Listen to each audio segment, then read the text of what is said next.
हाँ, सारे होटल ही हैं वैसे। छोटे छोटे से जो वो ओल्ड टाउन के घर बचे हुए हैं बस वही हैं।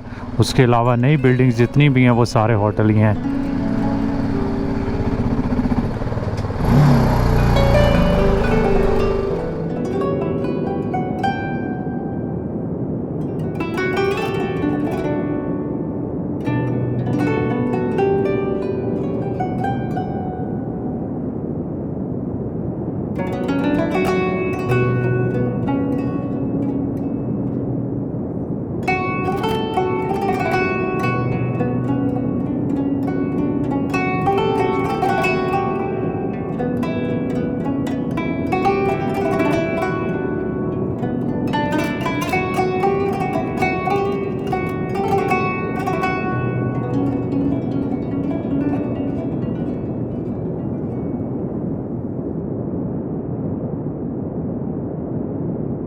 अस्सलामुअलैकुम एवरीवन और गुड मॉर्निंग फ्रॉम पैतरा, जहाँ पे मैंने पिछले 3 दिन गुजारे हैं और एक बड़ा ही अच्छा अपनी तरफ से अच्छा व्लॉग बनाया पैतरा का।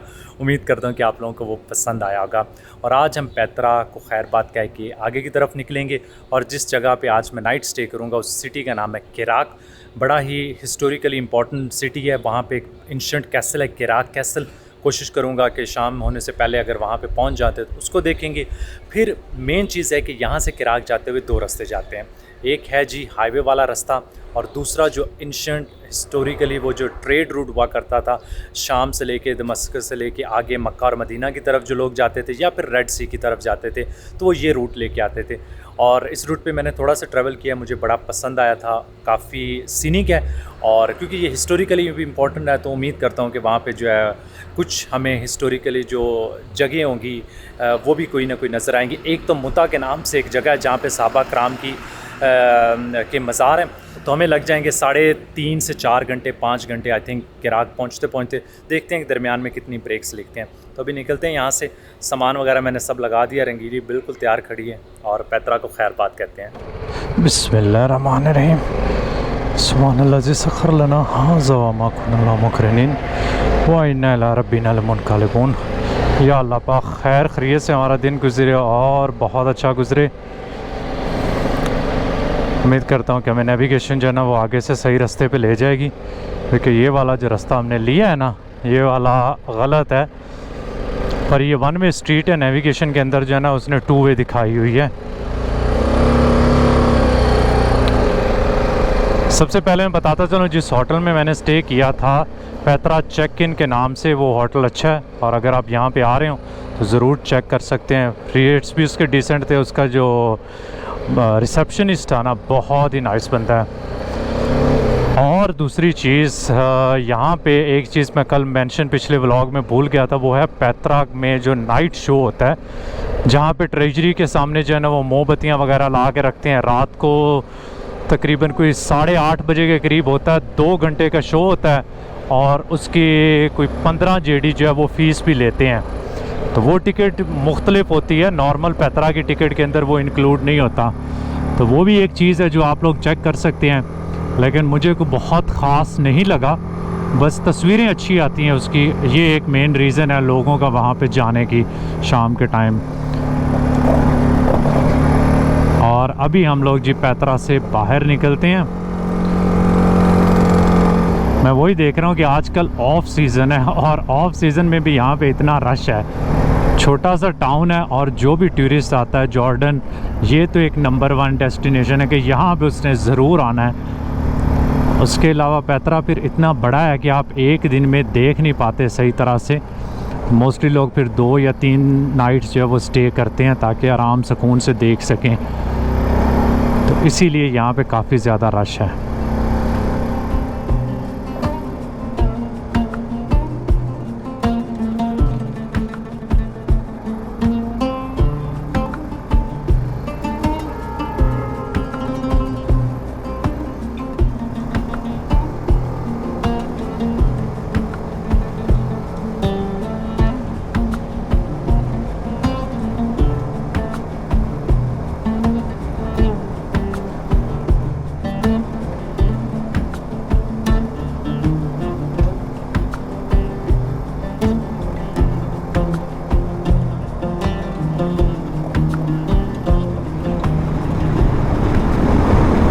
यहाँ की रोड तो बड़ी करवी और मज़े की है, साथ जो है वो सीनरी भी चेंज हो रही है। पहाड़ हैं छोटे छोटे से, मुझे ऐसा लग रहा है जैसे वो एक प्लेटू होता है ना, जिसके ऊपर आप राइड कर रहे हो पहाड़ के ऊपर। और वेजिटेशन जो है वो यहाँ पे बिल्कुल भी ना होने के बराबर है। इधर उधर छोटे मोटे आपको दरख्त नज़र आ रहे हैं, लेकिन अगर आप ये सारा एरिया देखें तो उसके ऊपर जो घास है वो ऐसे लग रहा है कि सड़ी हुई है, कि मतलब बारिश यहाँ पे काफ़ी अरसे से नहीं हुई। ओवरऑल मुझे था कि ये एरिया थोड़ा सा ग्रीन ज़्यादा होगा, क्योंकि सर्दियों में यहाँ पे अच्छी खासी सर्दी होती है और इवन के स्नोफॉल भी होती है इस रीजन में। तो अगर आप सर्दियों में पैतरा आएंगे ना तो आपकी कुल्फ़ी जम जाएगी, तैयार रहिएगा। मोस्टली टूरिस्ट जो हैं वो सर्दियों में यहाँ आने से अवॉइड करते हैं। तो ये नॉर्मली जो है मेन ऑफ सीज़न जो है ना इनका वो सर्दियों वाला है, और फिर जो एक्सट्रीम गर्मियाँ होती हैं जुलाई अगस्त, ये 2 महीने। अब सामने को थोड़ा सा जो है वो बेहतर हो रहे हैं, ज़्यादा दरख्त नज़र आना शुरू हो गए हैं, पर एग्रीकल्चर वगैरह मुझे ऐसा नज़र नहीं आ रही। इधर कुछ खेत नज़र आ रहे हैं पर उनमें भी कुछ अभी लगा नहीं, शायद प्रिपेयर कर रहे हों। ओह, ये पुलिस वाला खड़ा है, लगता है मैं रोकेगा तो नहीं। स्टॉप वाला साइन तो उसने रखा हुआ है।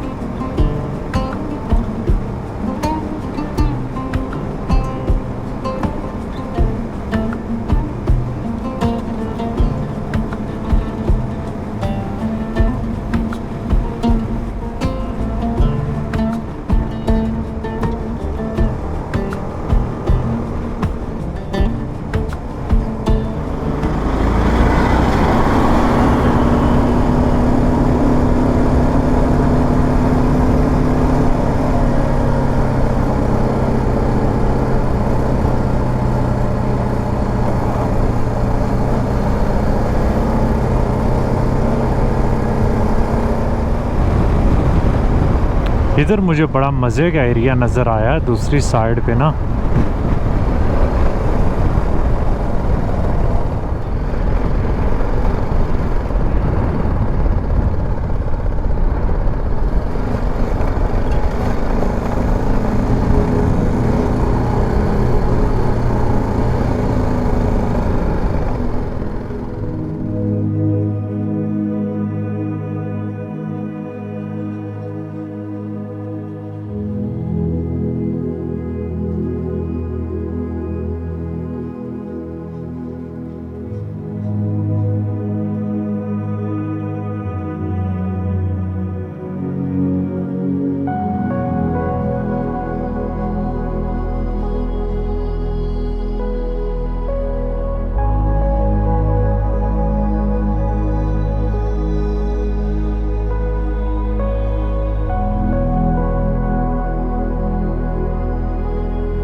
चलें जी, एक छोटा सा स्टॉप अपने यहाँ पे लिया था और कुछ मैंने ड्रोन शॉट्स लिए हैं। उम्मीद करता हूँ कि आप लोगों को पसंद आएंगी। थोड़ी सी डिफरेंट यहाँ की रॉक फॉर्मेशन थी, बड़ी अच्छी लग रही थी। ये सारा एरिया जो है वो बड़ा डिफरेंट सा है अभी तक मैंने जो ट्रैवल किया है उनमें से, स्पेशली मिडल ईस्ट के लिहाज से मैं बात कर रहा हूँ। इस सारे रास्ते जो है अब छोटे छोटे गाँव ही हैं, कोई बड़ा सिटी नहीं है। तो देखेंगे कि कहाँ पे हम जो है कोई और इंटरेस्टिंग सी ब्रेक्स जो है वो लेते जाएंगे। वैसे अभी मुझे चाय की तलब हो रही है, ये गांव आ रहा है, अगर यहाँ पे चाय कॉफ़ी मिलती है तो यहाँ पे रुक जाएंगे और फिर आगे कंटिन्यू कर लेंगे।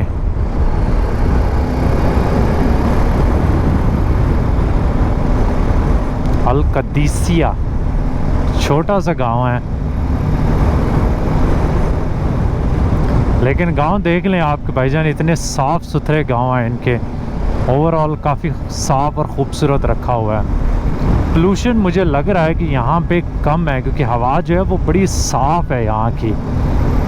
कोई सैंड वगैरह, क्योंकि रेत इधर है नहीं इस एरिए में, तो वो जो विजिबिलिटी जो पीछे सऊदी अरेबिया में ना होने के बराबर होती थी, वो यहाँ पे अच्छी खासी मतलब मज़े की है।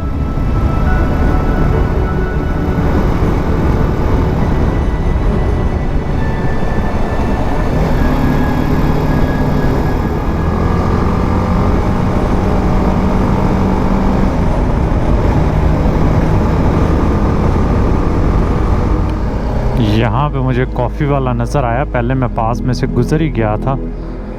अस्सलाम वालेकुम। वाहिद कॉफ़ी, कॉफ़ी हलीब बदून शुगर, हलीब बदून शुगर। यस शुक्रन।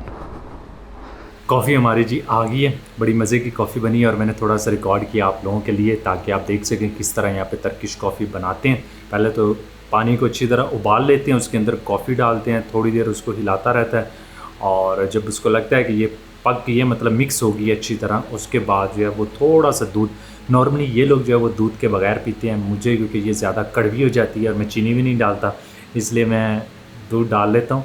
और नॉर्मली अगर आप देखें तो इस कॉफ़ी के ना यहाँ तक जो है वो कॉफ़ी नीचे होगी और ऊपर जो है वो जो आप पीने वाला होगा, तो ये छानते नहीं है उस चीज़ को, तो उसके अंदर ही रहता है, तो टेस्ट शायद जो है ना वो जब तक गर्म रहती है वो शायद और थोड़ी सी स्ट्रॉन्ग होती रहती है, तो बड़ी मज़े की चीज़ है, बाकी थोड़ी सी स्ट्रॉन्ग ज़रूर है।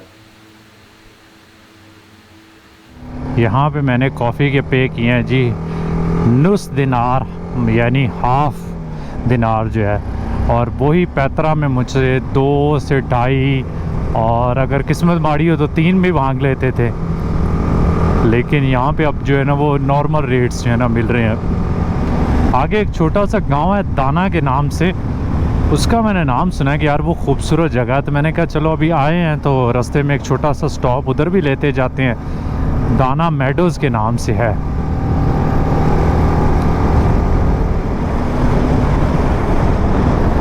ज़्यादा दूर नहीं है, यहाँ से सिर्फ 3 किलोमीटर है, और अगर अच्छा हुआ तो ठीक है, ना अच्छा हुआ तो यहाँ से वापस आ जाएंगे, कोई इशू नहीं है।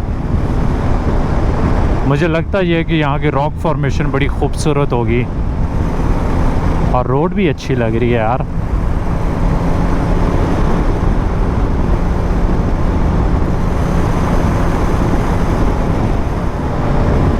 ये तो ऐसे लग रहा है जैसे कैनियन है नीचे,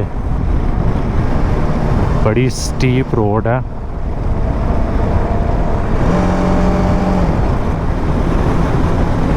ओए होए होए, वाकई में खूबसूरत है यार। अच्छा हुआ कि यहाँ पे स्टॉप ले लिया, अदरवाइज़ मैंने इसको देखे बगैर निकल जाना था, और बिल्कुल उसके पास से गुज़र रहे थे।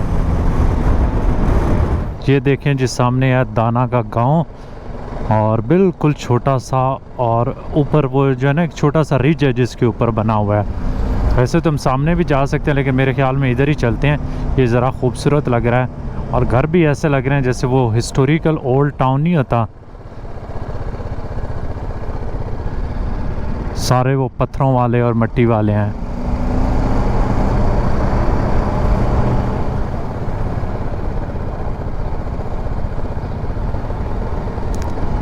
ये सही में माशाल्लाह हिस्टोरिकल गांव है। मुझे लगता है अभी यहाँ पे इन घरों में कोई रहता नहीं है, क्योंकि अभी भी उन्होंने उसी स्टाइल में रखा हुआ है, तो मेनली हो सकता है कि टूरिस्ट के लिए जो है ये बनाया हुआ। अभी होटल्स वगैरह हैं यहाँ पे भी।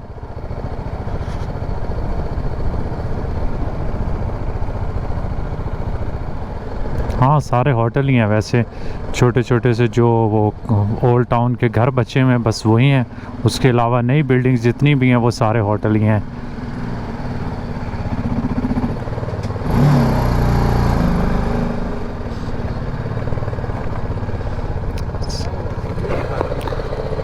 तैयब अल्हम्दुलिल्लाह। अस्सलाम वालेकुम। Dana village. Okay, now in the Dana village and this road where What the Dana trail here. This okay. road for half 1 kilometer. okay, Where are you from? Pakistan. Welcome. Shukran, thank you. What's your name? Abrar Hassan. Abrar. Yes. Shukran. This here shop. You need anything here shop. Okay, I will just come down there. Thank you very much. Abrar, you can go to down, come back. Then come back. Okay, thank you very much. Welcome, welcome. We'll go to bicycle for Pakistan? Yes. Thank you. See you later. Thank you.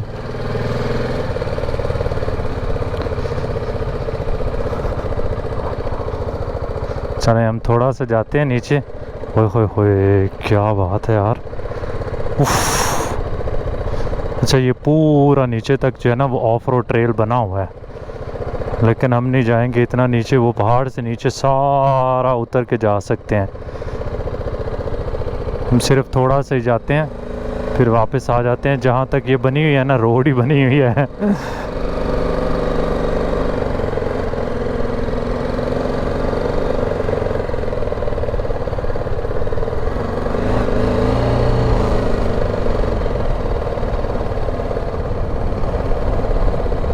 ये बड़ा steep है। GoPro में नहीं लग रहा होगा कि ये कितना स्टीप है, लेकिन ऑनेस्टली ये बहुत स्टीप है। अब दो रास्ते जा रहे हैं, एक ये जा रहा था और एक इधर जा रहा है। अच्छा, ये यहाँ पे ख़त्म हो जाता है।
चलें जी, हम लोग वापस आ गए हैं गांव में और अब आगे निकलते हैं। शुक्रन, बंदा बड़ा अच्छा था। सलाम अलैकुम। ओके, चलें जी, बैठ जाते हैं। अभी क्या करें। जो इतने प्यार से वो कह रहे हैं तो इनकार तो नहीं ना होता।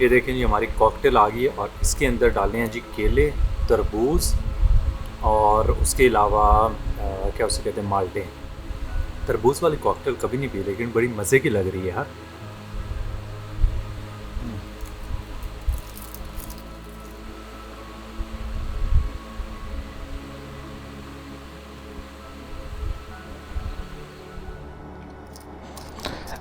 नुस।